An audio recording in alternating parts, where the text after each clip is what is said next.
Hello guys, আসসালামু আলাইকুম ওয়া রাহমাতুল্লাহি ওয়া বারাকাতুহু। আশা করি আপনারা সবাই ভালো আছেন। শীতের সিজনে চলে আসলাম সকালবেলা গ্রামের বাড়িতে। ভোরের কুয়াশায় রাস্তাগুলো অন্ধকার হয়ে জেনে রয়েছে, গাড়িগুলো চলাচল করতেছে হেডলাইট জ্বালিয়ে। আপনি গ্রামে না আসলে বুঝবেন না শীত কতটুকু নেমেছে।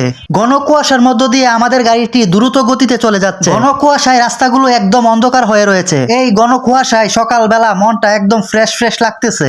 এই শীতের দিনে গ্রামের বাড়িতে আসার অনুভূতিটাই অন্যরকম। আপনারা যারা কাজের তাগিদে গ্রাম ছেড়ে শহরে বসবাস করেন তারা অবশ্যই এই শীতে গ্রামে এসে বেড়াইয়া যাবেন। হয়তো আপনার শৈশব কৈশব এই গ্রামেই কেটেছে, আমার শৈশব কৈশব গ্রামেই কেটেছে। তাই গ্রামে গেলে আমার কাছে ঈদের আনন্দ লেগে যায়। ভোরের সকালে গ্রামের বাড়িতে শিশির ভেজা পা কান্না ভিজাতে মন চায়।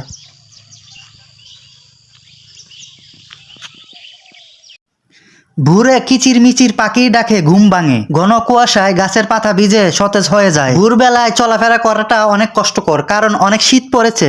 তবুও কেন জানি মনে একটা প্রশান্তি আসে। শীতের সকালে কে কে হাঁটতে পছন্দ করেন অবশ্যই কমেন্টে জানাবেন। কুয়াশা ভেজায় গাছের ফুলগুলো একদম সতেজ হয়ে আছে, দেখতেই অনেক সুন্দর লাগে। এখন বাড়ি চলে যাব, বাড়িতে গিয়ে এই শীতের পিঠা খাবো। সকাল সকাল সকালবেলায় আমাদের বাড়িতে তৈরি করা হচ্ছে শীতল পিঠা। ভিন্ন ভিন্ন জায়গায় এই পিঠা ভিন্ন নামে হতে পারে। আমাদের এলাকায় এই পিঠাটা সকালবেলা খেতে অনেকেই পছন্দ করে। আমারও পছন্দের পিঠা, যেটাকে আমি গুড় দিয়ে খেতে অনেক পছন্দ করি। পিঠাটি সাধারণত মাটির খোলায় তৈরি করা হয়। আমাদের সুবিধার্থে আমরা লোহার একটা খোলা কিনে নেই, যার মাধ্যমে আমরা একত্রে 5টি পিঠা তৈরি করতে পারি।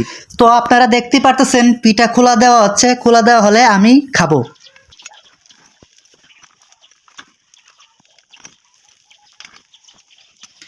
তো আমার পিঠা হয়ে গেছে, আমি একটা বাটিতে গুড় ঢেলে নিচ্ছি।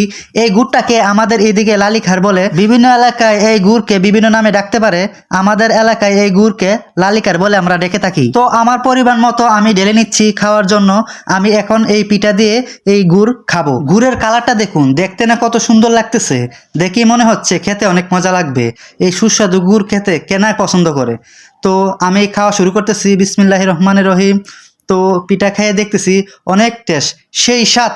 তো সবাই ভালো থাকবেন। আসসালামু আলাইকুম ওয়া রাহমাতুল্লাহি ওয়া বারাকাতুহু।